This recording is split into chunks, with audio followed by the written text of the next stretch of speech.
Hello, today Aditya IAS academy की ओर से हम एक क्लास ले रहे हैं, स्पेशल क्लास है। इस क्लास में हम इंडिया तालिबान और इंडिया अफगानिस्तान रिलेशन के बारे में डिस्कस करेंगे। ठीक है, तो हम इस क्लास को स्टार्ट करते हैं। ठीक है, सबसे पहले देखना है कि ये अफगानिस्तान है कहाँ पे। ये अफगानिस्तान इतना पिक्चर में है तो ये है कहाँ पे। ये अफगानिस्तान जो है ये आपके एशिया में है। ठीक है, अफगानिस्तान जो है वो एशिया में है। एशिया में भी किस एशिया में है तो ये मोर और लेस कह सकते हैं साउथ एशिया में है। साउथ एशिया में है। साउथ एशिया के बाद लिटिल बिट कुछ स्ट्रेटेजिस्ट ये भी कहते हैं कि सेंट्रल एशिया में, लिटिल बिट सेंट्रल एशिया में पड़ जाता है। सेंट्रल एशिया में पड़ जाता है। ठीक है, तो अफगानिस्तान का अगर आप लोकेशन देखिएगा तो लोकेशन में अफगानिस्तान जो है वो एशिया में है। एशिया में ये मेनली साउथ एशिया में है, लिटिल बिट इसको सेंट्रल एशिया भी कह सकते हैं। साउथ एशिया में भी अफगानिस्तान कुछ रीजनल ऑर्गेनाइजेशन उसका मेंबर है और हमें उस रीजनल ऑर्गेनाइजेशन का नाम बताना है जिसका इंडिया भी मेंबर है। तो साउथ एशिया का बेस्ट एक अलग से एक रीजनल ऑर्गेनाइजेशन है, उसका नाम है सार्क। इसका फुल फॉर्म क्या है? South east association for Regional cooperation. तो इसमें इसके जो मेंबर है 8 मेंबर है। सबसे पहले Afghanistan, Pakistan, India, Nepal, Bhutan, Sri Lanka and one this is Maldives. ये जो कंट्री हैं ये मेंबर हैं आपके सार्क के। और अफगानिस्तान जो है वो भी इटसेल्फ साउथ एशिया के रीजनल मेंबर में सार्क का मेंबर है। तो हमने देख लिया कि लोकेशन में अगर आप देखें तो ये आपका अफगानिस्तान जो है वो मेनली साउथ एशिया में है। एशिया में भी साउथ एशिया में है और साउथ एशिया में एक रीजनल कॉपरेशन है, एक रीजनल मेंबर है जिसका नाम बहुत फेमस है, दैट इज सार्क। सार्क का अफगानिस्तान मेंबर है। ठीक है, अब ये देखना है हमको कि ये अफगानिस्तान इतना ज्यादा न्यूज में क्या है। मतलब अफगानिस्तान में ये कॉन्फ्लिक्ट हुआ तो अफगानिस्तान इंपॉर्टेंट क्यों है? Why Afghanistan is important? Afghanistan का क्या महत्व है? अगर आप देखें इंडिया का, वर्ल्ड का ये मैप है, इस मैप में अगर आप देखें तो ये है आपका अरेबियन सी,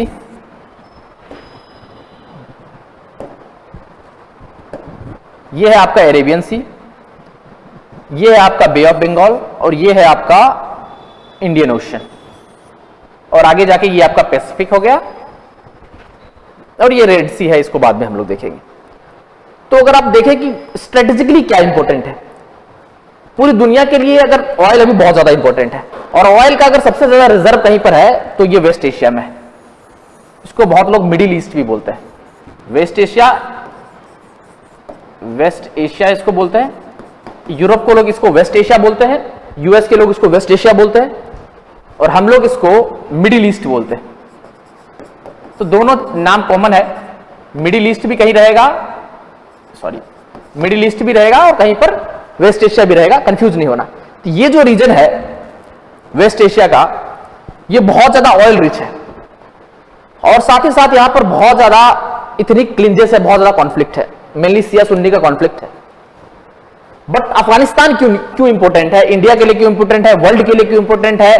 पाकिस्तान के लिए क्यों इंपॉर्टेंट है? ये तो अफगानिस्तान का अगर आप देखिएगा तो अफगानिस्तान जो है वो गेटवे है सेंट्रल एशिया के लिए। ये मैंने वेस्ट एशिया दिखा दिया, मैं दूसरे मैप में आपको सेंट्रल एशिया दिखा देता हूं।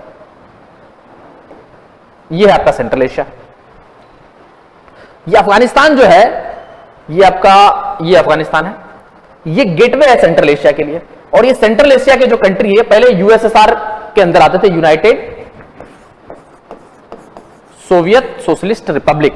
आफ्टर 1991 में इसके डिसइंटीग्रेशन के बाद ये सेंट्रल एशिया की कंट्री बनी। Kazakhstan, Uzbekistan, Turkmenistan, Kyrgyzstan and Tajikistan.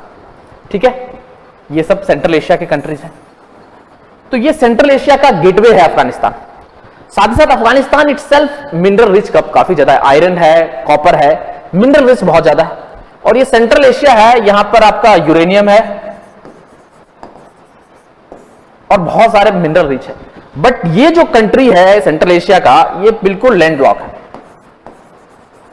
Landlocked है। अब लैंडलॉक का मतलब क्या होता है इसको हम देखते हैं आगे में।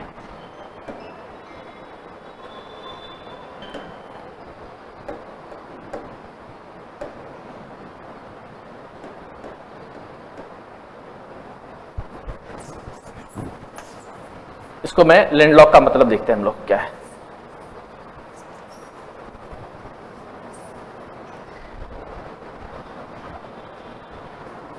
आपको मैं लैंडलॉक का मतलब बताता हूं। लैंडलॉक क्या होता है? लैंडलॉक है, अब लैंडलॉक का क्या मतलब है? इंडिया जो है एक पेनिनसुला है, मतलब ये अरेबियन सी है, ये इंडियन ओशन है और ये बे ऑफ बंगाल है।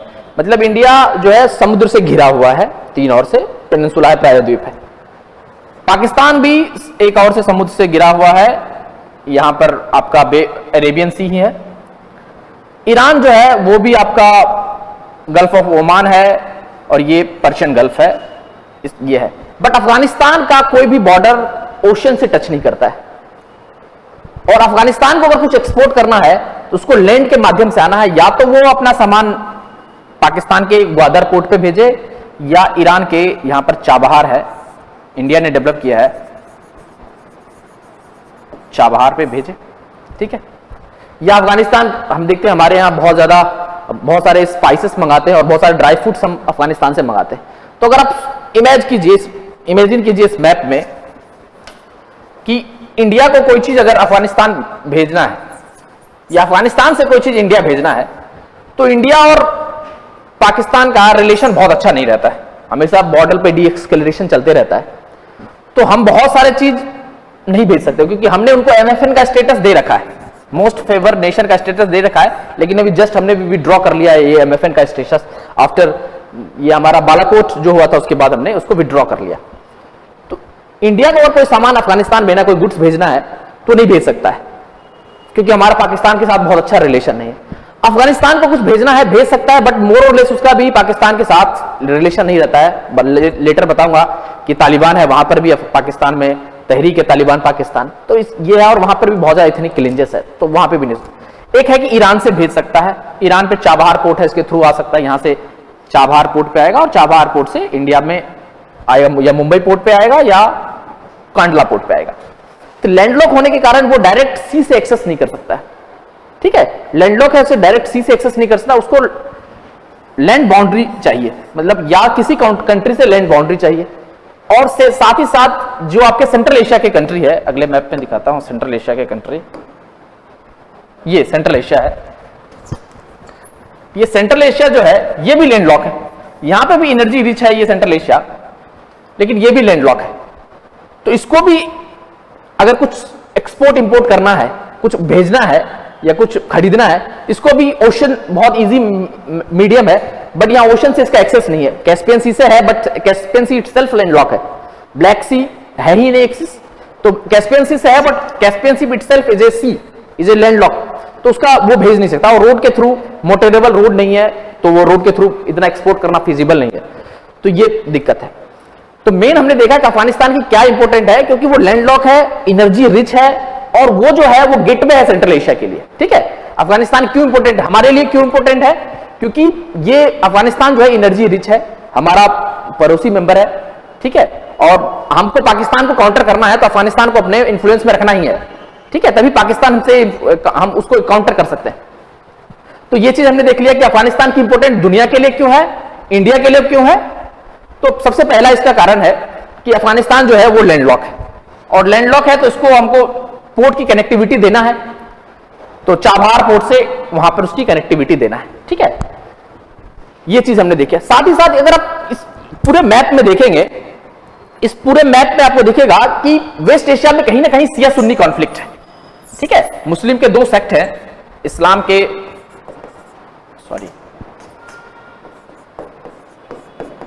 इस्लाम के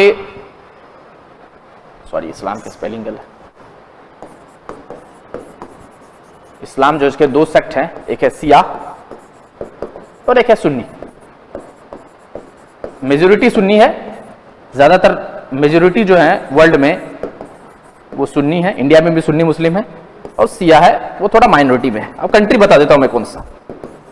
इस शिया सुन्नी के ऊपर कभी अलग वीडियो करेंगे हम लोग कि क्या है ये शिया सुन्नी का कॉन्फ्लिक्ट, ये इस्लामिक कंट्री को किस तरह से प्रभावित करता है, इसको हम देखेंगे। अभी आप देखिए कि वेस्ट एशिया का सबसे बड़ा एम्पायर कौन सा, ये सऊदी अरेबिया सबसे बड़ा एम्पायर, और दूसरा है ये ईरान है, और ये सऊदी अरेबिया है। ये दोनों वेस्ट एशिया का सबसे बड़ा एम्पायर है। ये जो है ईरान, ये शिया है, और सऊदी अरेबिया जो है सुन्नी है।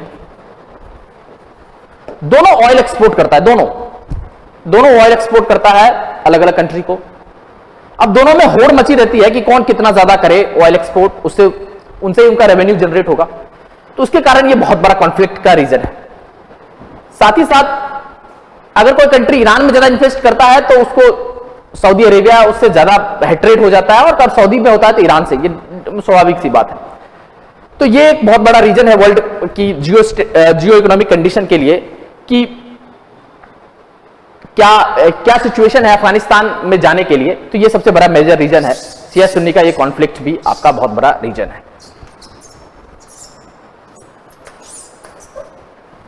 ठीक है, अब हम लोग दूसरा चीज देखते हैं कि तालिबान है क्या। अभी जो अफगानिस्तान में, ये अफगानिस्तान है, यहां पे अभी तालिबान का गवर्नेंस आ गया है, तालिबान। अब ये तालिबान है क्या, सबसे पहले देखना है कि तालिबान है क्या। ये तालिबान जो है ये इस्लामिक स्कॉलर है, इस्लामिक स्कॉलर हैं ये लड़के। ठीक है, ये मदरसे में पढ़ने वाले इस्लामिक स्कॉलर हैं, थोड़े ऑर्थोडॉक्स है, कंजर्वेटिव है। ठीक है, और फीमेल को ओपननेस नहीं है, मतलब फीमेल को बहुत ज्यादा ओपननेस नहीं देते हैं, फीमेल के लिए बहुत ज्यादा कंजर्वेटिव है।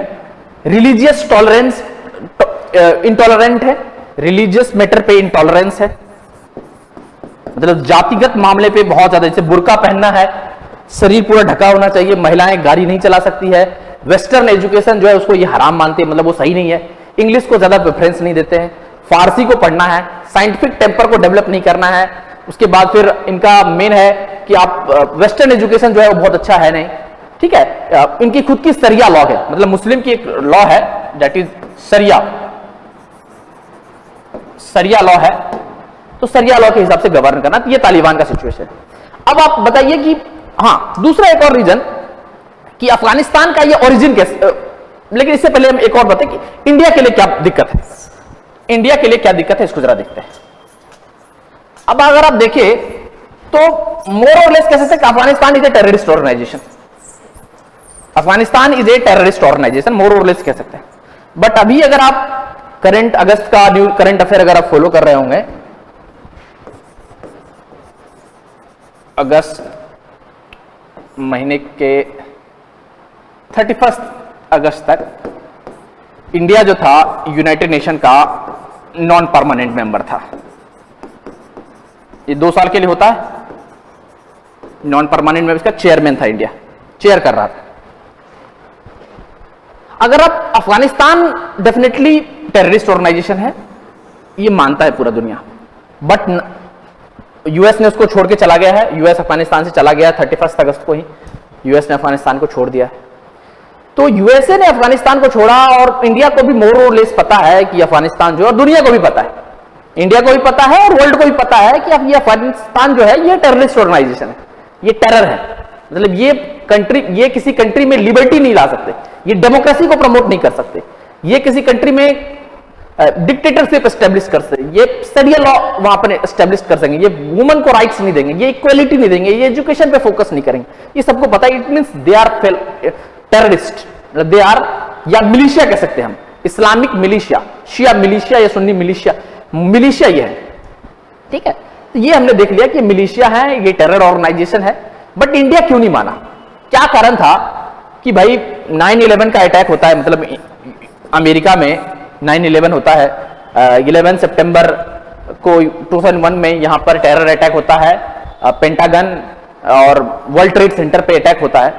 And after the attack of world trade centre कहीं ना कहीं माना जाता है कि ओसामा बिन लादेन का जो अलकायदा जो संगठन था उसका कहीं ना कहीं लिंक था अफगानिस्तान से। ठीक है, उसका कहीं ना कहीं माना जाता था कि उसका लिंक था, अफगानिस्तान ने उसको पनाह दिया, अफगानिस्तान में तालिबान ने उसको पनाह दिया, ये लिंक माना जाता था। बट आप बताइए कि 20 साल 20 ईयर 9/11 के बाद, 9/11 के टाइम में यूएस के प्रेसिडेंट कौन थे 2001 में? जॉर्ज डब्ल्यू बुश जो थे वो प्रेसिडेंट थे। यूएस के। ठीक है, 9/11 का अटैक होता है। 9/11 के अटैक के बाद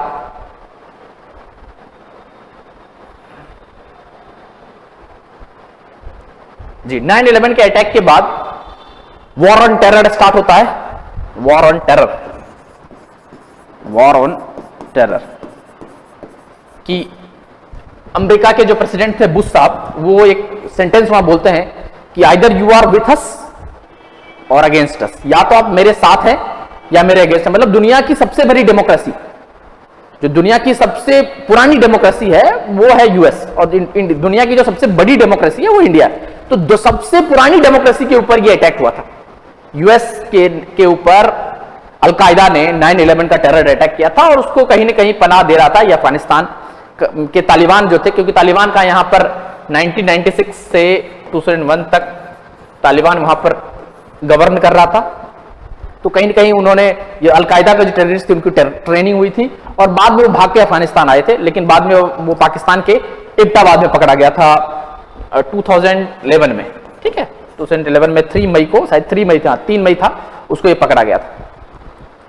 तो आप, मेरा ये क्वेश्चन है कि 20 साल तक पाकिस्तान, यूएस जो है वो अफगानिस्तान में वॉर किया, 20 ईयर तक, 20 ईयर तक यूएस जो है वो वॉर किया कि वहां पर हम अफगानिस्तान में हटा देंगे ये तालिबानी को, ये मुजाहिदीन को हम यहां से हटाएंगे और यहां पर डेमोक्रेसी को एस्टेब्लिश करेंगे। बट ये 20 साल तक वॉर करते रहे, मतलब इतनी बड़ी पावर जिसको पूरी दुनिया लोहा मारता है, बट ये अफगानिस्तान में कुछ नहीं कर पाए, ये तालिबान को नहीं हटा पाए। ये इन्फिल्ट्रेशन चलता रहा और इनका गुरिल्ला वॉरफेयर चलता रहा। गुरिल्ला वॉरफेयर क्या है मुझे बाद में हम लोग डिस्कस करेंगे। ठीक है, तो चलता रहा। इंडिया के लिए क्या है कि इंडिया क्यों नहीं मानता है? अभी देखिए हमने सारे लोगों को रेस्क्यू किया वहां से, बट इंडिया क्यों नहीं बोल देता है कि नहीं नहीं ये टेररिस्ट ऑर्गेनाइजेशन है। हम जैसे पाकिस्तान के में खुले मंच पे कह देते, मोदी साहब खुले मंच पे कहते हैं कि यस पाकिस्तान में कुछ टेररिस्ट ऑर्गेनाइजेशन जैसे मोहम्मद है, अलकायदाज है, उसके बाद हक्कानी नेटवर्क्स है, ठीक है, ये सारे टेररिस्ट ऑर्गेनाइजेशन पाकिस्तान में है, और पाकिस्तान को ये इंडिया हमेशा बोलता है पाकिस्तान को हम टेररिस्ट कंट्री डिक्लेयर करें।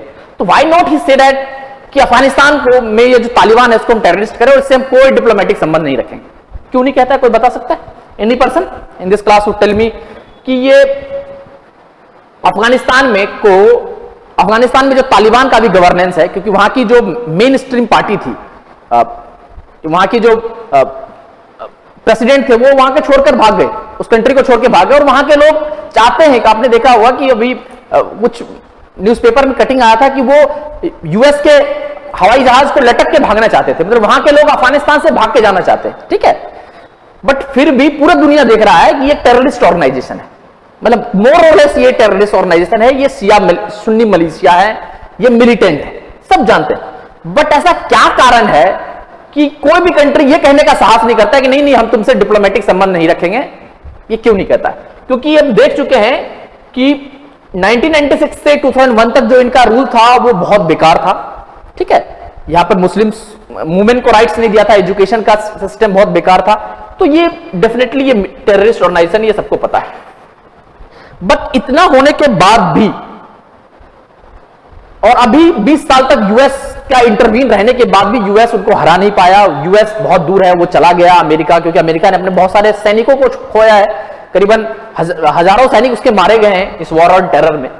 बट क्या कारण है, व्हाट इज द रीजन कि इंडिया भी डिक्लेयर नहीं करता है तालिबान को टेररिस्ट, और दुनिया की कोई कंट्री ये कहने का साहस नहीं करता है कि अफगानिस्तान जो है ये टेररिस्ट कंट्री है? इसका क्या कारण? हमने भी देखा कि ये जो यूनाइटेड नेशन है उसके दो, यूनाइटेड नेशन सिक्योरिटी काउंसिल के, यूएनएससी के, दो तरह के मेंबर होते हैं, एक होते हैं परमानेंट, पी लिखता हूं, एक नॉन परमानेंट, एनपी लिख देता हूं। परमानेंट मेंबर 5 हैं, E5 उनको बोलते हैं, और नॉन परमानेंट मेंबर 10 होते हैं, और 2 ईयर के लिए इलेक्ट होते हैं। ठीक है, इंडिया इसका चेयर कर रहा था, अभी अगस्त महीने तक इंडिया इसको चेयर कर रहा था। ठीक है, उसमें एक रेजोल्यूशन पास करना था कि Taliban is a terrorist organization और नॉट। ठीक है, बट इंडिया ने ये रेजोल्यूशन में अपने आप को रिस्ट्रेन किया, अपने वोट भी नहीं किया उन्होंने। इंडिया ने इस ऑर्गेनाइजेशन में अपने आप को रिस्ट्रेन किया, ये नहीं किया कि नहीं, अगर इंडिया ये मोशन लाता yes Afghanistan is a terrorist organization और हमको उसके ऊपर सैंक्शन लगाना चाहिए, दुनिया की सारी कंट्री को टाइप कट करना चाहिए। तो इंडिया ने ये नहीं किया।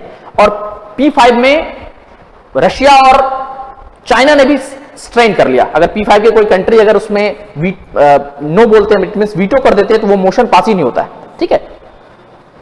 और इंडिया ने कंस्ट्रेन किया, वोटिंग नहीं किया। इसका क्या कारण है, ये हम अगली स्लाइड्स में देखेंगे। अब देखिए, इस मैप में पता चल जाएगा कि क्या कारण है कि इंडिया ने इतना यहां इन्वेस्ट क्यों नहीं किया, क्यों नहीं इसको टेररिस्ट किया। इंडिया का अफगानिस्तान में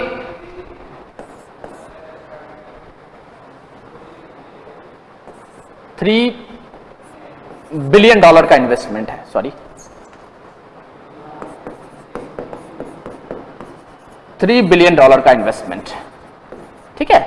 इंडिया का यहां पर $3 बिलियन का इन्वेस्टमेंट है, ठीक है। अब $3 बिलियन का इन्वेस्टमेंट है और साथ ही साथ हमने क्या क्या किया, वहां पे पार्लियामेंट बनाया, पार्लियामेंट किया 2015 में मोदी साहब ने वहां जाके इनॉग्रेट कर दिया। वहां पे एक डैम बनाया, उसका नाम है सलमा डैम, सलमा डैम, ठीक है, हेरात प्रोविंस में है। वहां पे हमने हाईवे बनाया, इसको बोलते हैं गार्लैंड हाईवे। हमने उनको एम्बुलेंस, हॉस्पिटल सब फैसिलिटी दी और बहुत सारे अफगानी स्टूडेंट को हम वीजा देते हैं फॉर द एजुकेशन पर्पस, ठीक है। जेएनयू जैसे अलग अलग इमिनेंट ऑर्गेनाइजेशन इंस्टीट्यूशन में उनको पढ़ने की बात करते हैं। अब क्या कारण है कि इंडिया ये $3 बिलियन का इन्वेस्टमेंट है, ठीक है, $3 बिलियन का इन्वेस्टमेंट है। इंडिया को अगर टेररिस्ट ऑर्गेनाइजेशन हम डिक्लेयर करते हैं तो हो सकता है कि हम पाकिस्तान को टेररिस्ट करते हैं फिर भी उनको कुछ नहीं हो पाता है, तो बहुत ज्यादा फर्क नहीं पड़ता, होता है बट बहुत ज्यादा फर्क नहीं पड़ता है, फिर भी वो टेरर फैलाते रहते हैं। बट क्या कारण है कि इंडिया नहीं कर पा रहा है, क्योंकि इंडिया का बहुत ज्यादा इन्वेस्टमेंट है। इंडिया ने वहां पर डेमोक्रेसी एस्टेब्लिशमेंट करने के लिए वहां पर 2015 में अटल बिहारी वाजपेयी के टाइम में बात हुई थी, बट 2015 में यहां पर हमने पार्लियामेंट बना दिया, करीबन 100 एकड़ के जमीन में वो पार्लियामेंट है, ठीक है, काबुल में कैपिटल है। सलमा डैम बनाया, उस डैम का नाम है इंडिया अफगानिस्तान फ्रेंडशिप डैम। ये अफगानिस्तान के हेरात प्रोविंस में, ये है हेरात, यहां है। उसके बाद हमने गार्लैंड हाईवे बनाया है, ये गार्लैंड हाईवे है। और हम सेंट्रल एशिया की हमारे लिए अफगानिस्तान है, क्योंकि पाकिस्तान हमको बोलता है कि हम पाकिस्तान से डायरेक्ट, ये हमारा बॉर्डर टच होता है, मतलब पाकिस्तान से हमारा बॉर्डर टच होता है, ये गुजरात के साथ, यहां पर, यहां राजस्थान के साथ और यहां पंजाब के साथ, इस और जम्मू कश्मीर के साथ। बट जम्मू कश्मीर से मुजफ्फराबाद से बहुत ज्यादा ट्रेड करना बहुत अच्छा पॉसिबल नहीं है। पाकिस्तान, ये जो आपका पंजाब का बाघा अटारी बॉर्डर है, वहां से ट्रेड कर सकते हैं। बट पाकिस्तान का ये सिचुएशन रहता है कि आप अफगानिस्तान ट्रक लेके इंडिया आ जाए, बट यहां से ट्रक खाली जाएगा। इट मींस अफगानिस्तान एक्सपोर्ट कुछ कर सकता है, मतलब हम वहां से पिंक खजूर मंगा सकते हैं, हम वहां से ड्राई फ्रूट मंगा सकते हैं, हम वहां से ऑनियन मंगवा सकते हैं। बट यहां से अगर हम कुछ भेजना चाहेंगे तो बिल्कुल नहीं जा सकता है, खाली ट्रक जाएगा। तो ये तो बहुत फिजिबल है, मतलब ट्रेड डेफिसिट हो जाएगा हमारे साथ, ट्रेड डेफिसिट हो जाएगा, मतलब ट्रेड में हमको घाटा हो जाएगा। बट चलिए, उतना घाटा भी हम सह लेंगे। बट सेंट्रल एशिया जो है वो एनर्जी रिच है, और इंडिया जो है हमको बहुत ज्यादा पोटेंशियल है डेवलप करने की। यूरेनियम है वहां पर, थोरियम है वहां पर, अलग अलग मिनरल्स हैं, तो वो रिच है। और हम बहुत सारे सामान बनाते हैं जिसको हमको सेंट्रल एशिया में जाके बेच सकते हैं, ठीक है। हमको भी तो मार्केट चाहिए, इंडिया भी इतना सामान मंगाता है, तो हमको भी मार्केट चाहिए कि हम जाकर सेंट्रल एशिया में, सेंट्रल एशिया दिखाता हूं, ये सेंट्रल एशिया है। तो हमको भी है कि हम सेंट्रल एशिया में जाके अपना कजाकिस्तान में, उज्बेकिस्तान में, तुर्कमेनिस्तान में, तजिकिस्तान में और कजाकिस्तान में, ये सब जो कंट्री है जो यूएसएसआर से डिसइंटीग्रेट होके बने हैं, इसमें जाके हम अपना सामान बेच, ठीक है। हमारे लिए भी यह है कि हम वहां जाएं। अब हम आते हैं फिर से ये इस चीज पे। अब इंडिया का क्या है कि हमने एक पोर्ट बनाया, और यहां पर एक बहुत बड़ा डेफिसिट यह है, एक बहुत बड़ा रीजन ऑफ कंसर्न है कि हमने यहां पर एक ईरान में एक हमने पोर्ट बनाया, इसका नाम है चाबहार। ये पोर्ट हमने बनाया ईरान में, हमने चाबहार पोर्ट इंडिया ने बिल्ड किया है, ठीक है। अब ये चाबहार पोर्ट बिल्ड किया, तो उससे पहले ही पाकिस्तान यहां से 100 किलोमीटर में यहां पर है ग्वादर, ये चाइना ने बिल्ड किया है, ये चाइना ने बिल्ड किया है ग्वादर पोर्ट, ठीक है। और ये ग्वादर पोर्ट ऐसे होकर ऐसे चलती है, यहां से वन रोड वन बेल्ट होते हुए पाकिस्तान ऑक्युपाइड कश्मीर होते हुए चाइना के कसगर तक जाती है, जिनजियांग प्रोविंस है, कसगर तक ये जाती है, ठीक है। तो ये उसका एक रूट हो गया। बट हमारा जो है, हमने चाबहार पोर्ट बनाया है और चाबहार पोर्ट से हमने एक रेल कनेक्टिविटी डेवलप किया है जारांज तक। ये ईरान का बॉर्डर है जारांज, यहां तक रेल कनेक्टिविटी हमने जस्ट अभी कुछ दिन पहले अभी रेलवे की कनेक्टिविटी हमने डेवलप किया है। और जारांज से दिलाराम तक हमने हाईवे बनाया है, रोड बनाया है, ठीक है। और ये गारलैंड हाईवे है जो हेरात को दिलाराम, कांधार, काबुल और मजार शरीफ से जोड़ता है, ये गारलैंड हाईवे। तो हमने बताया कि इंडिया से कोई सामान जाएगा, यहां से चलेगा, कांडला पोर्ट से मानते हैं, ये चाबहार पे आएगा, चाबहार पोर्ट ईरान में है, यहां से ट्रेन के थ्रू ये जारांज तक जाएगा और जारांज से हाईवे बन गया है, वो हाईवे को हमने दिलाराम से कनेक्ट कर दिया है और दिलाराम से हेरात, कांधार, काबुल और मजार शरीफ जा सकते हैं। और मजार शरीफ से यहीं से या मजार शरीफ से आप निकल जाइए या हेरात से आप सेंट्रल एशिया जा सकते हैं, सेंट्रल एशिया के लिए कनेक्टिविटी हमारे बन जाएगी, ठीक है। तो ये बहुत बड़ा रीजन है कि हमने इतना ज्यादा इन्वेस्टमेंट किया है। दूसरा, हमने वहां पर पार्लियामेंट बनाया है डेमोक्रेसी को प्रमोट करने के लिए, बट ये तालिबान आ गए हैं, ये डेमोक्रेसी को मानेंगे नहीं। और तीसरा चीज हमने वहां किया है, हमने वहां पे एक डैम बनाया, उस डैम का नाम है India Afghanistan friendship dam, that is known as Salma dam, ठीक है। तो वो डैम बनाया है, तो हमारा यह है कि हमारी उनसे, और साथ साथ हमने उनको बहुत ज्यादा वेपन्स भी दिया था, ठीक है। हमने उनको अपाचे हेलीकॉप्टर्स जो हमारे पास है और हमने कुछ मिसाइल्स भी उनको दिए हैं।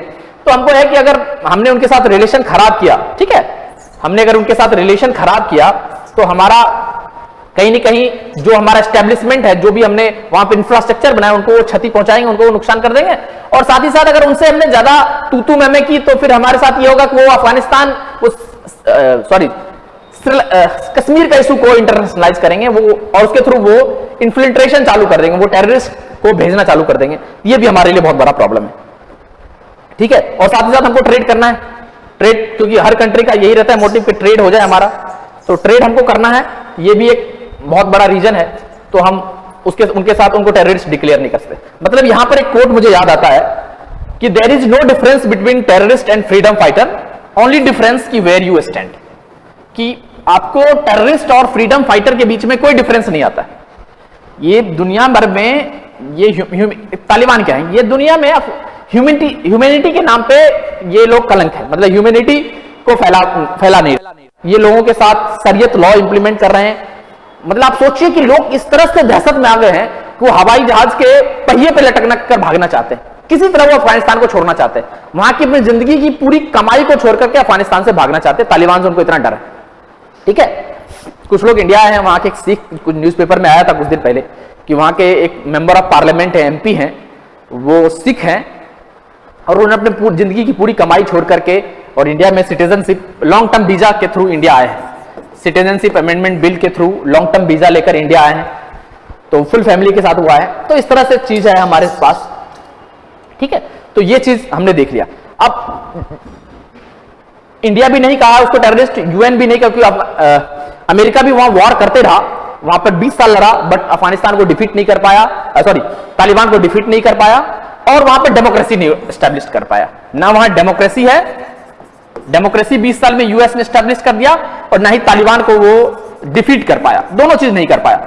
ये दुनिया का मतलब यूएस का सबसे बड़ा फेलियर है। यूएस की तू में अगर कहीं हुई, मतलब सबसे ज्यादा फेलियर यूएस का कहीं फेल किया है तो वो इस इशू पे यूएस ने फेल किया है, ठीक है। डेमोक्रेसी वहां एस्टेब्लिशमेंट नहीं कर पाया, बोला था मैं पूरी यहां पर अफगानिस्तान में एक सशक्त सरकार लाऊंगा, ठीक है, बिल्कुल नहीं ला पाया। और दूसरा है कि मैं तालिबान को पनिश करूंगा। आप तालिबान के साथ ट्रंप साहब ने समझौता किया, उसके बाद जो बाइडेन आए समझौता करके निकल गए, बोले नहीं रहूंगा मैं, 20 साल में बहुत कैजुअलिटी मैंने झेली है, नहीं रहा, ये चीज को होता है।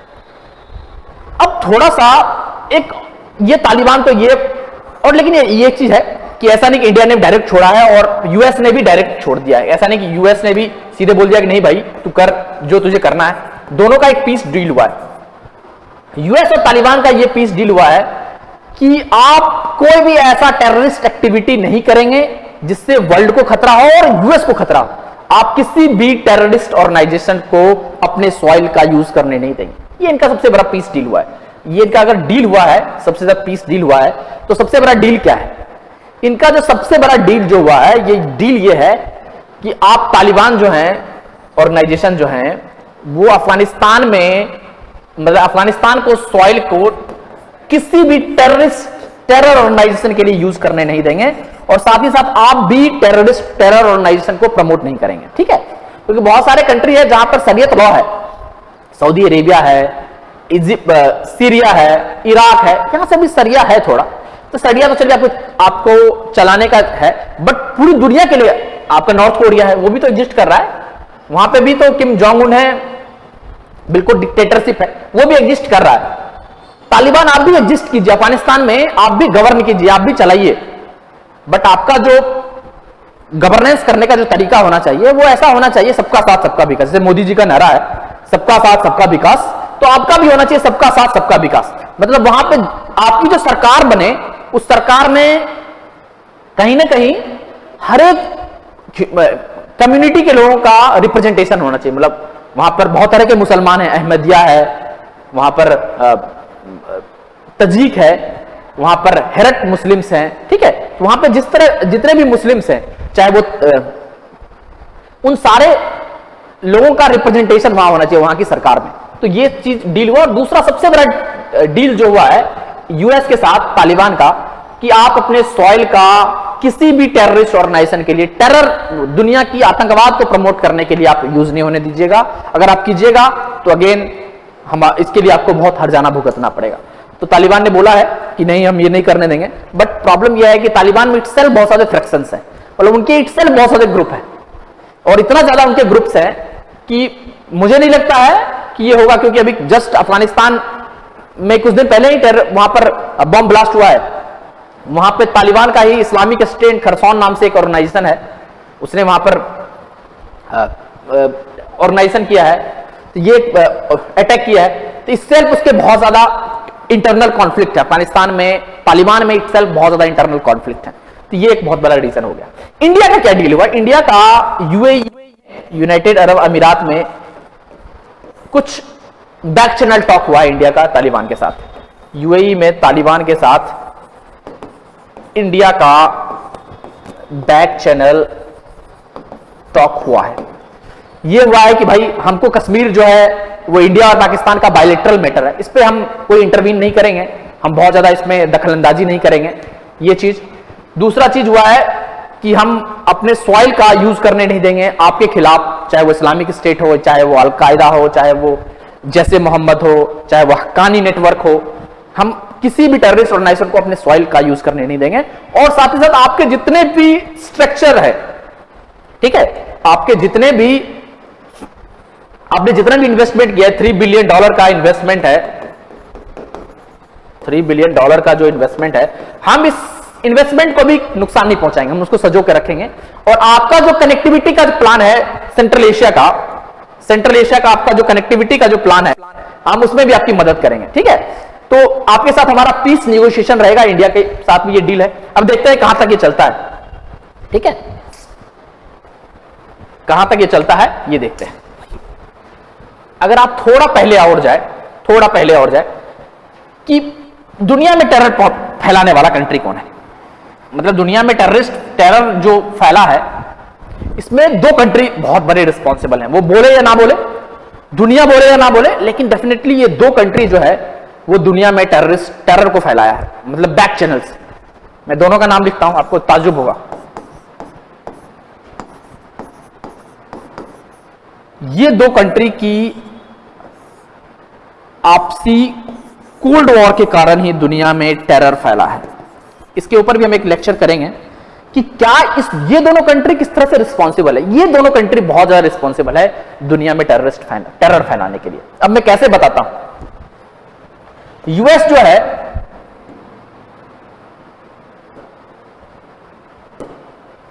वो बोलता है डेमोक्रेसी, ठीक है? यूएसएसआर बोलता है कम्युनिस्ट। ठीक है, दोनों दो अलग अलग डेमोक्रेसी, एक है to the people, by the people, for the people, एक है एक आदमी चलाएगा सरकार, इस तरह की। अब क्या हुआ था कि वर्ल्ड वॉर 2 खत्म हुआ था, वर्ल्ड वॉर 2 खत्म हुआ था, और वर्ल्ड वॉर 2 खत्म होने के बाद 2 सुपर पावर बना था, एक है यूएसए और एक था USSR, United Soviet socialist Republic, आज का रशिया, मॉडर्न रशिया, ठीक है। अब इन दोनों की कंट्री के महत्वाकांक्षा के कारण पूरी दुनिया तबाह होने लगा। ये बोलता था डेमोक्रेसी, कैपिटलिज्म, ये बोलता था सोशलिज्म, कम्युनिज्म, और हर कंट्री को अपने और अट्रैक्ट करता था। मतलब जो भी कंट्री न्यूली इंडिपेंडेंट होता था, नया आजाद हुआ 45 के बाद, जो भी कंट्री आजाद होता था, वो बोलता था कि नहीं भाई तू डेमोक्रेसी एस्टेब्लिश कर, वो बोलता था नहीं तू कम्युनिज्म एस्टेब्लिश कर। आप देखिए यहां पर कंट्री है वियतनाम, ये sorry north Korea, south Korea. North Korea जो है वो कम्युनिज्म है और साउथ कोरिया जो है वो डेमोक्रेसी। साउथ कोरिया को यूएस सपोर्ट करता था, नॉर्थ कोरिया को यूएसएसआर सपोर्ट करता था। तो इस तरह से ये जो कंट्री था, ये बहुत इन दो कंट्री का टेररिस्ट और फैलाने में टेरर का मोर और ब्लेस था। अब ये किस तरह से अफगानिस्तान में इनका रोल हुआ। 1980 में यूएसएसआर ने अफगानिस्तान में इंटरवीन किया। आप देखिए ये तुर्कमेनिस्तान, तजिकिस्तान ये तो था ही नहीं, ये अफगानिस्तान है, ये अफगानिस्तान, और इसका यूएसएसआर से बॉर्डर टच होता था। मतलब ये तुर्कमेनिस्तान, उज्बेकिस्तान, तजिकिस्तान, कजाकिस्तान और किर्गिस्तान नहीं था, इसका यूएसएसआर से बॉर्डर टच करता था। और ये 1975-80 में यहां इंटरवीन करता है, और जब इंटरवीन करता है अफगानिस्तान में तो यूएस उसको बैक चैनल सपोर्ट कर देता है, वहां पे उसको हथियार प्रोवाइड करता है, ठीक है, बहुत सारे उसको वेपन्स प्रोवाइड करते हैं। और इस वेपन्स के कारण क्या होता है कि ये जो मिलिशियाज हैं, ठीक है, गुरिल्ला वॉरफेयर में यूएसएसआर को हरा देते हैं, और बाद में यही जाकर अलकायदा में कन्वर्ट हो जाता है, क्योंकि यूएस उनको बाद में पैसा देना बंद कर देता है, ठीक है। यही बाद में जाके अलकायदा में कन्वर्ट हो जाता है, यही मॉडर्न में आके इराक युद्ध के बाद, इराक में जो यूआर होता है उसके बाद आईसिस में कन्वर्ट हो जाता है, इस्लामी आईसिस, इसी का आईसिस में कन्वर्ट हो जाता है, या अलग अलग टेररिस्ट ऑर्गेनाइजेशन में कन्वर्ट हो जाता है। ये इनका बहुत बड़ा रोल था दुनिया। अफगानिस्तान सॉरी अफ्रीका में बोको हरम में कन्वर्ट हो जाता है। तो अलग अलग जगह जाकर के अलग अलग चीज में कन्वर्ट हो जाता है, अलग अलग टेरर ऑर्गेनाइजेशन में ये कन्वर्ट हो जाता है। बहुत बड़ा था रोल था, ठीक है। उसके बाद हमने ये सब चीज, अब हमारे पास ये निकलता है कि क्या वे फॉरवर्ड है हमारे लिए। हमारे लिए वे फॉरवर्ड क्या है, मतलब क्या हम कर सकते हैं, क्या हमको करना चाहिए, हमको क्या करना चाहिए कि हमने हमारा और अफगानिस्तान के साथ, तालिबान के साथ हमारा क्या संबंध होना चाहिए, कैसा होना चाहिए, या दुनिया के लिए कैसा संबंध होना चाहिए, ये चीज हमको देखना है। अब मैंने बताया इंडिया का 3 बिलियन का इन्वेस्टमेंट है भाई, बहुत ज्यादा इन्वेस्टमेंट है, $3 बिलियन का इन्वेस्टमेंट है इंडिया का, ठीक है। वहां पे पार्लियामेंट बनाया है, डेमोक्रेसी के लिए पार्लियामेंट बनाया है, वहां पर डैम बनाया है, वहां पर रोड्स और रेल लिंक बनाया है और रेलवेज बनाया है, वहां पे हेल्थ के लिए हमने हॉस्पिटल्स और हमने एम्बुलेंस प्रोवाइड किया है, हमने वहां के स्टूडेंट को वीजा देते हैं, और साथ ही साथ हमारा इथनिक रिलेशन भी है अफगानिस्तान के साथ, मतलब इंसेस्ट्रल रिलेशन है, हेरिडिटरी पास्ट है, पास्ट हमारा भी उनके साथ बहुत अच्छा है। मतलब इंडिया में कोई मूवी बनती है अफगानिस्तान में बहुत चलती है, वो बादशाह फिल्म देखिए ना अमिताभ बच्चन की, ठीक है।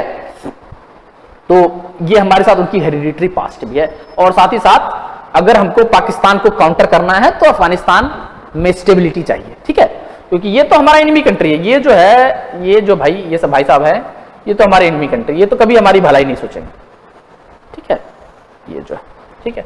तो वे फॉरवर्ड क्या होना चाहिए, कैसा रिलेशन हमारा होना चाहिए, और अफगानिस्तान को कैसा रखना चाहिए हमसे रिलेशन, ये हमको देखना है। आप देखिए कि हमने बताया कि वहां पर हमारा $3 बिलियन का इन्वेस्टमेंट है, बहुत ज्यादा इन्वेस्टमेंट किया है, पार्लियामेंट बनाया है, डैम बनाया है, रोड बनाया है, हेल्थ के लिए बनाया है, वीजा वहां के लोगों को देते हैं पढ़ने के लिए, हेल्थ पर्पस के लिए, और हेरिडिटरी बहुत अच्छा पास्ट है हमारे पास, ठीक है। और वहां पर साथ साथ बहुत ज्यादा एनर्जी रिच है, एनर्जी रिच है, और हमको तो भाई एनर्जी चाहिए, मतलब हमको रॉ मटेरियल चाहिए ही, वहां बहुत ज्यादा रॉ मटेरियल भी है।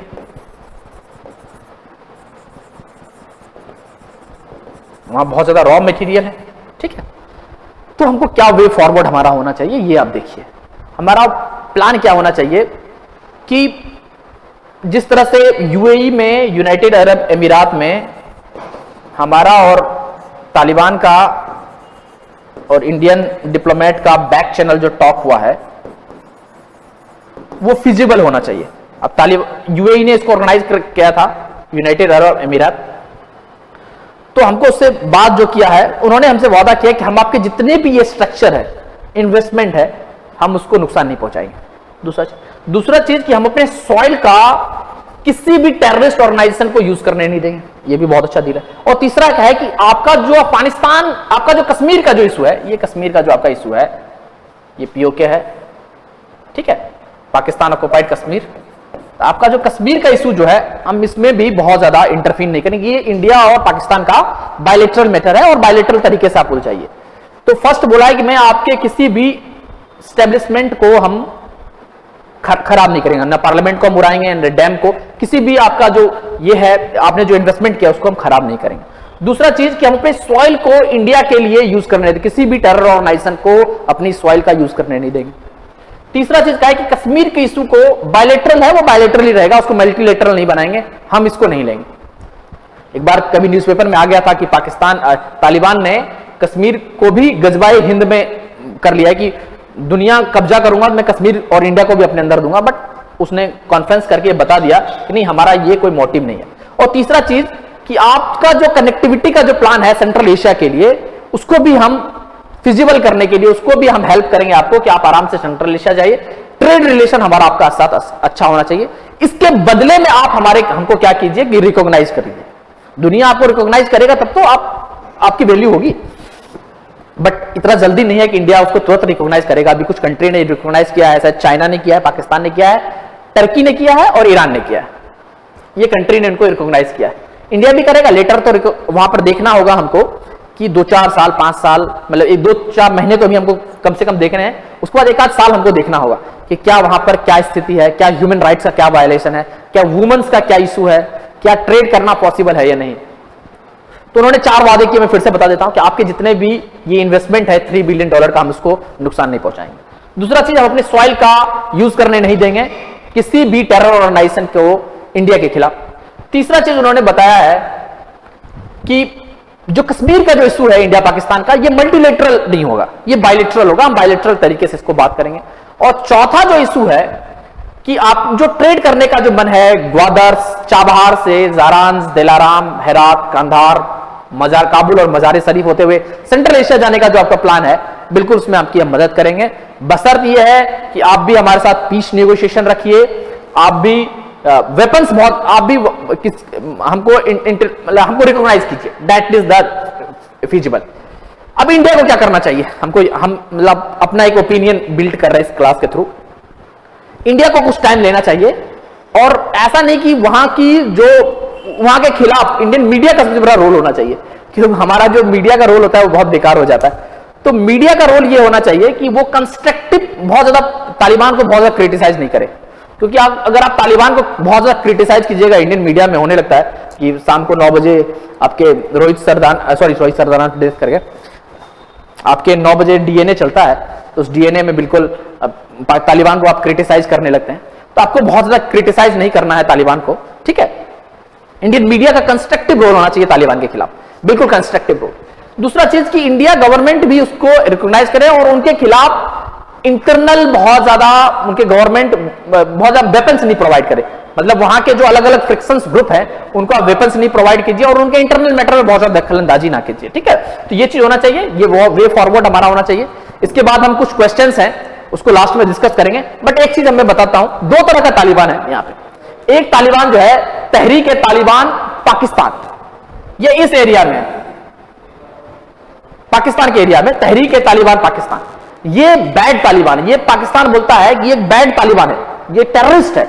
और तहरीक तालिबान अफगानिस्तान जो है, जो अभी गवर्न कर रहा है वहां पर, अफगानिस्तान, पाकिस्तान बोलता है कि ये एक अच्छा तालिबान है। मतलब तालिबान सत्ता में आया, पाकिस्तान बहुत खुश है, चाइना बहुत खुश है। ठीक है, ये चीज है। आगे भी हम इस मैटर पे बहुत सारी चीज देखेंगे। अभी हम क्वेश्चंस को हम लोग देखेंगे कि ये आपके जो क्वेश्चंस हैं, कुछ क्वेश्चंस मैंने तैयार किया है, आप उस क्वेश्चन को सॉल्व करें और आफ्टर सॉल्विंग दिस क्वेश्चन हम लोग जो है देखते हैं कि कितने क्वेश्चन सही होते हैं, उस क्वेश्चन के थ्रू हम लोग करेंगे। चलिए हम लोग कुछ क्वेश्चन को डिस्कस कर लेते हैं। यहाँ पे आज के जो लेक्चर हुआ है उस लेक्चर के ऊपर कुछ क्वेश्चन हमने बनाया है, आप उस क्वेश्चन को देखें और इसका ऑप्शन मार्क करने की कोशिश करें। आप पता चलेगा, एक क्वेश्चन है, देखते हैं कितना आप स्कोर कर पाते हैं। फर्स्ट क्वेश्चन है, Afghanistan is the member of which of the following regional organization. Hindi में भी बोलते चलूंगा मैं इसको। Afghanistan is the member of which of the following regional organization. ठीक है, अफगानिस्तान जो है ये किस किस रीजनल ऑर्गेनाइजेशन का मेंबर है? फर्स्ट है सार्क, दूसरा है बिम्स्टेक, तीसरा है जीसीसी, गल्फ कोऑपरेशन काउंसिल, और चौथा है NATO, north Atlantic treaty organization. ये चारों चीज का मैं फुल फॉर्म चारों का मैं फुल फॉर्म आपको बता देता हूं।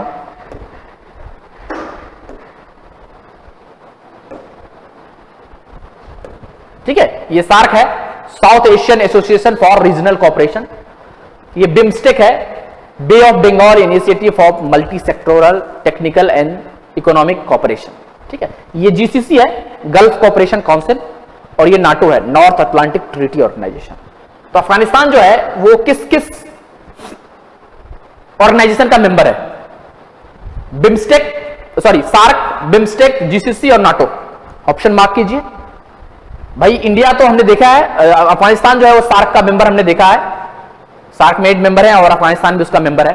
बिम्स्टेक में अफगानिस्तान नहीं है, जीसीसी में भी अफगानिस्तान नहीं है, gulf cooperation council west Asia के लोग हैं, कंट्री है, और नाटो में तो इटसेल्फ नहीं है, वो यूरोप के कंट्री हैं, तो नहीं है। ये तीनों नहीं होगा, ऑप्शन बिल्कुल गलत है, इसके नहीं है। इस सब के बारे में कभी एक्स्ट्रा एक्सप्लेनेशन में मैं पीडीएफ में दे दूंगा, इसको एक्सप्लेन कर दूंगा। बट अफगानिस्तान जो है इस चारों में से सार्क का मेंबर है, south east association for Regional cooperation. इसके 8 मेंबर हैं। ये मेंबर हैं आपके अफगानिस्तान, पाकिस्तान है, इंडिया है, कलर चेंज कर देता हूं, नेपाल है, भूटान है, बांग्लादेश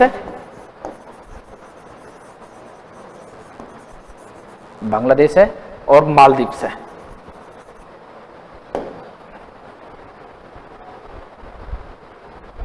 एंड श्रीलंका है, श्रीलंका छूट गया था। ये है, तो अफगानिस्तान इसी रीजनल ऑर्गेनाइजेशन का मेंबर है। ठीक है, फर्स्ट क्वेश्चन हो गया। दूसरा question,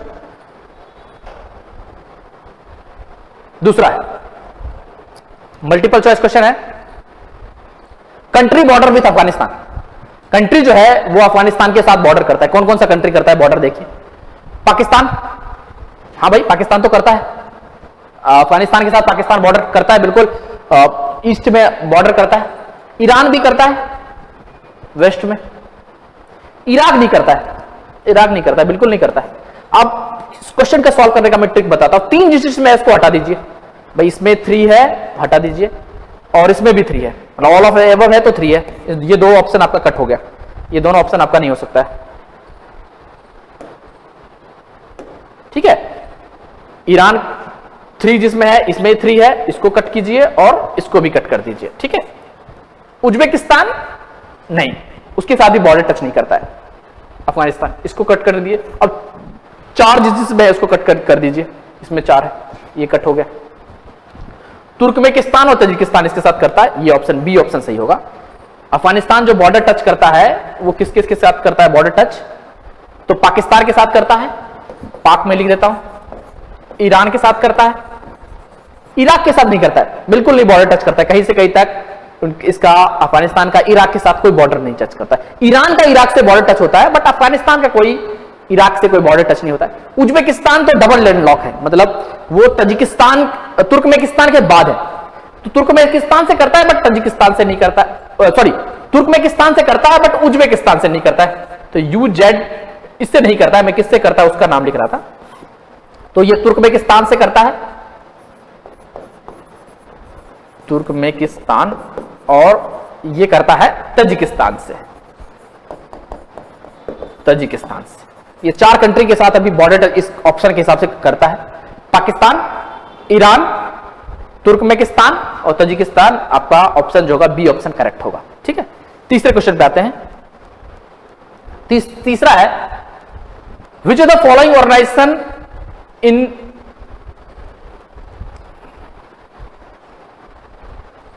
which of the following organization play the role of 9/11। ये 9/11 होगा ऑप्शन, क्वेश्चन करेक्शन में थोड़ा प्रॉब्लम हो गया होगा कि which of the following organization का रोल जो था वो 9/11 के जो टेरर अटैक हुआ था यूएस में, मतलब पेंटागन और वर्ल्ड ट्रेड सेंटर में होता, कौन सा ऑर्गेनाइजेशन का बहुत बड़ा रोल था? जैसे मोहम्मद, बिल्कुल नहीं भाई, जैसे मोहम्मद पाकिस्तान में ऑपरेट होता है ये नहीं है। बोको हरम ये अफ्रीका में ऑपरेट होता है, अफ्रीका भी ऑपरेट होता है, इसका नहीं, ये पाक में है। ठीक है, अल कायदा बिल्कुल, और इस्लामिक स्टेट उस समय नहीं आया था, उतना पिक्चर में नहीं आया था, 2001 में इस्लामिक स्टेट पिक्चर में नहीं आया था। ठीक है, अल कायदा होगा right answer. Osama bin Laden Al Qaeda के हेड थे, तो इनका रोल था। ठीक है, किस ऑर्गेनाइजेशन का क्वेश्चन है कि किस ऑर्गेनाइजेशन का जो रोल है वो 9/11 के टेरर अटैक में है। ठीक है, किस ऑर्गेनाइजेशन का रोल है? तो जैसे मोहम्मद बिल्कुल नहीं, मौलाना मसूद अजहर इसके हेड है, इसका रोल नहीं था, उसमें इतना फिजिबल नहीं था। ठीक है, बोको हरम अफ्रीका में इतना ज्यादा ये भी नहीं किया था। अल कायदा था और इस्लामिक स्टेट उस समय पिक्चर में ही नहीं आया था, 2011 के आसपास ये पिक्चर में आया है बहुत ज्यादा। ठीक है, तो सी ऑप्शन करेक्ट होगा। चौथा क्वेश्चन पे आते हैं। ये क्वेश्चन है India Afghanistan friendship dam, Salma dam, built in which province of Pakistan? Sorry, which province of Afghanistan?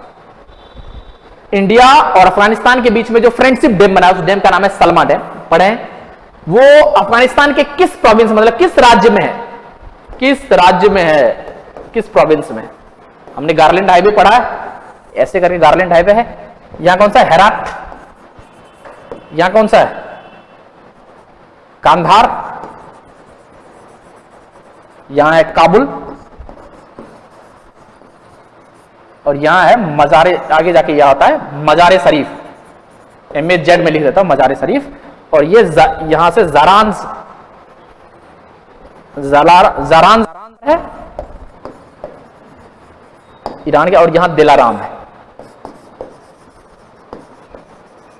Dilaram है। ठीक है, तो किस प्रोविंस में है? तो भाई काबुल में तो नहीं है फ्रेंड्स, यहां पे तो पार्लियामेंट बना है, यहां पार्लियामेंट बना है, मोदी जी ने 2015 में इसको इनॉग्रेट किया था। कांधार में भी नहीं है, हेरात में, ये सी ऑप्शन होगा, हेरात प्रोविंस में है।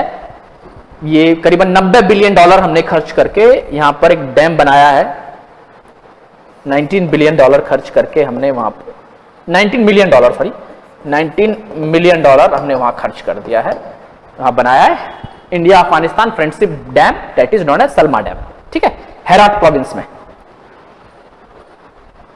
5वां number question, which of the countries are landlocked?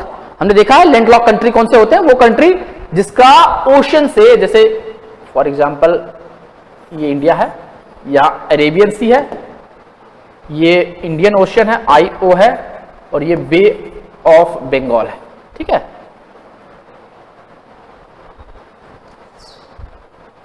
BOB लिख दिया हूं, बे ऑफ बंगाल है। ठीक है, और यहां पर है पाकिस्तान और यहां अफगानिस्तान है। तो लैंडलॉक वो कंट्री होती है जिसका ओशन के साथ एक्सेस नहीं होता है। तो कौन सा कंट्री है जिसका जो लैंडलॉक है? यह देखना, पाकिस्तान नहीं भाई, अरेबियन सी के साथ तो इसका होता है, ये लैंडलॉक नहीं है। जैसे country are landlock, landlock LOC के। ठीक है, लैंडलॉक। पाकिस्तान बिल्कुल नहीं है, इराक नहीं है भाई, वो ओशन के साथ, इसका पर्शियन गल्फ में ओशन है, ये भी नहीं है। अफगानिस्तान, हाँ भाई बिल्कुल है, अफगानिस्तान है, लैंडलॉक। सेंट्रल एशिया का ये तजिकिस्तान है, बिल्कुल लैंडलॉक। कजाकिस्तान ये भी सेंट्रल एशिया का है। तो ऑप्शन 1 जिसमें है वो कट कीजिए, 1 ऑप्शन आ गया, एक एलिमिनेट कीजिएगा, पाकिस्तान एलिमिनेट कीजिएगा। किसी आपको पता है कि यस पाकिस्तान तो लैंडलॉक है नहीं, बस एक ही एलिमिनेट कीजिएगा, पाकिस्तान। एक ऑप्शन इसमें भी है, इसमें भी है और इसमें भी है, इसको हटाइएगा, ऑप्शन ये आ जाएगा करेक्ट आंसर। 3, 4, 5 ये करेक्ट आंसर आएगा, B answer is the correct answer. मतलब आप एलिमिनेशन से इस क्वेश्चन को सॉल्व कर सकते थे। अगर आपको बाकी 3 नहीं भी पता है, ये तीनों नहीं भी पता है, तो आपको अगर ये और ये में से भी अगर कोई पता है, ये सबको पता होना चाहिए पाकिस्तान का ओशन के साथ बॉर्डर टच होता है, तो ये लैंडलॉक हो नहीं सकता है। दूसरा है ईरान, इराक है, इसका भी बॉर्डर टच होता है, ये भी लैंडलॉक नहीं हो सकता है। तो बिल्कुल ये आंसर इसका आ जाएगा। इस answer is 3, Afghanistan, Tajikistan and Kazakhstan. 6th number question है, mark the country not the member of Shanghai cooperation Organisation. ये करना, नॉट मेंबर नहीं है, ये मार्क करना है। Mark the countries not the member of Shanghai cooperation organization. उस country का नाम बताइए जो संघाई कोऑपरेशन ऑर्गेनाइजेशन का मेंबर नहीं है। ठीक है, एससीओ हेडक्वार्टर है बीजिंग में, कहा जाता है Shanghai cooperation Organisation, but headquarter Beijing के चाइना में, संघाई में नहीं है, बीजिंग में हेडक्वार्टर है, याद रखना है। अब ये इंडिया बिल्कुल है भाई, पाकिस्तान बिल्कुल है, चाइना बिल्कुल है, अफगानिस्तान मेंबर नहीं है, ये ऑब्जर्वर कंट्री है। भविष्य में मेंबर बन सकता है, ये ऑब्जर्वर कंट्री है। ये जो है ये मेंबर नहीं है। ये जो आपका एससीओ के ये जो है मेंबर नहीं है। इंडिया मेंबर है, पाकिस्तान मेंबर है, चाइना मेंबर है, कजाकिस्तान मेंबर है, तजिकिस्तान मेंबर है और किर्गिस्तान मेंबर है। ठीक है, बट अफगानिस्तान जो है ये मेंबर नहीं है, ये ऑब्जर्वर कंट्री है। और अभी जस्ट 3 दिन पहले, मतलब 3 दिन पहले न्यूज़पेपर में आया था, ईरान इसका मेंबर बना है। ठीक है, ईरान इसका मेंबर बना है, बट अफगानिस्तान जो है इसका ऑब्जर्वर कंट्री है। ठीक है, next question, Malala Yousafzai is the national of which country. Malala Yousafzai थी, उसको नोबेल मिला था, नोबेल 2014 के आसपास शायद मिला था, 2014 में ही मिला था हमको, मुझे जो याद है 14 में ही मिला था। तो नोबेल मिला था कौन सी कंट्री की थी? पाकिस्तान की थी, अफगानिस्तान की थी, ईरान की थी या सऊदी अरेबिया की थी? देखिए, ये मलाला यूसुफजई जी थी, वो किस कंट्री की नेशनल थी जब इसको नोबेल प्राइज मिला था? ये किस कंट्री की नेशनल थी भाई? सऊदी अरेबिया, मतलब कंफ्यूजन होगा भाई आपको, कंफ्यूजन ये दो कंट्री तो श्योर नहीं है, ईरान और सऊदी अरेबिया नहीं है, इस दोनों कंट्री में होगा। 50-50 है, 50-50 की प्रोबेबिलिटी है, तुक्का मार सकते हैं। बहुत लोगों को लगेगा अफगानिस्तान पढ़ाया हो, बट ये पाकिस्तान की नेशनल थी और इसको नोबेल प्राइज मिला। इसकी स्टोरी मैं जस्ट इस लास्ट में बता दूंगा किस चीज के लिए इसको नोबेल प्राइज मिला।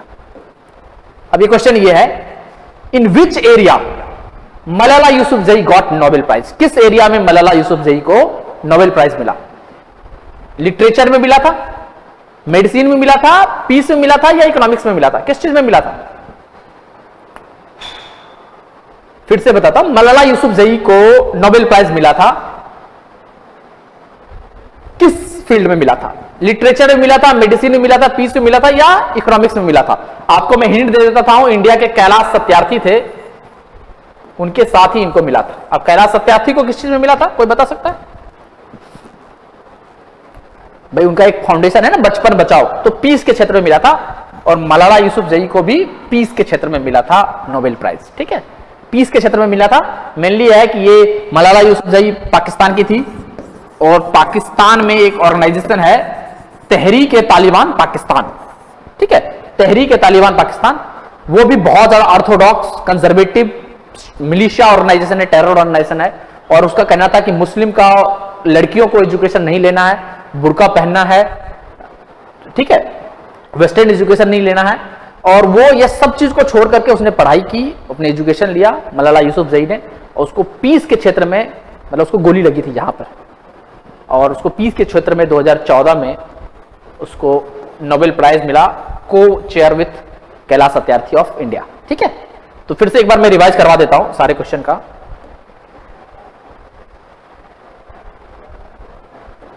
एक बार क्विक रिवाइज कर देता हूं आज के लेक्चर के हिसाब से। Afghanistan is the member of which of the following regional organization? SAARC का बिल्कुल नहीं है, सार्क का है, बिम्स्टेक का नहीं है, जीसीसी का नहीं है, नाटो का नहीं है। अफगानिस्तान जो है वो सार्क का मेंबर है। ठीक है, सार्क के मेंबर कंट्री है अफगानिस्तान, पाकिस्तान, इंडिया, नेपाल, भूटान, बांग्लादेश, मालदीव और श्रीलंका, और अफगानिस्तान सबसे लेटेस्ट मेंबर है, 2011 में ऐड हुआ था। दूसरा है कंट्री बॉर्डर विद अफगानिस्तान। भाई पाकिस्तान बॉर्डर करता है, ईरान बॉर्डर करता है, इराक बिल्कुल नहीं करता है, उज्बेकिस्तान नहीं करता है, वो तुर्कमेनिस्तान के बाद है तो नहीं करता है, तुर्कमेनिस्तान करता है और तजिकिस्तान करता है, बिल्कुल नहीं करता है। ये बॉर्डर कौन कौन से करते हैं? ये ऑप्शन आपका बी है, पाकिस्तान, ईरान, तुर्कमेनिस्तान और तजिकिस्तान ये बॉर्डर करते हैं। कंट्री है which the following organization role in 9/11 terror attack. ये 9/11 टेरर अटैक में किसका रोल था?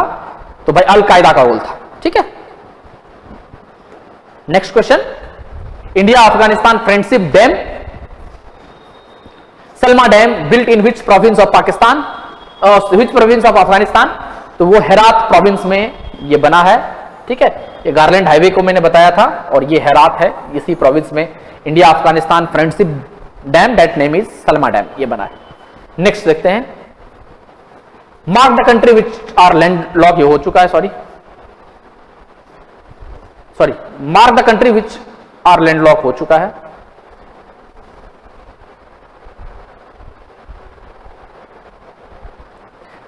Mark the country not the member of SCO, SCO का मेंबर नहीं है, इंडिया, पाकिस्तान, चाइना ये मेंबर है, अफगानिस्तान नहीं है, ऑब्जर्वर कंट्री है, मेंबर हो सकता है। ईरान अभी लेटेस्ट मेंबर हुआ है एससीओ का, करंट अफेयर में याद रखना है। दूसरा, मलाला यूसुफजई किस कंट्री की नेशनल थी? तो ये आपकी अफगानिस्तान की नहीं, ये पाकिस्तान की नेशनल थी। ठीक है,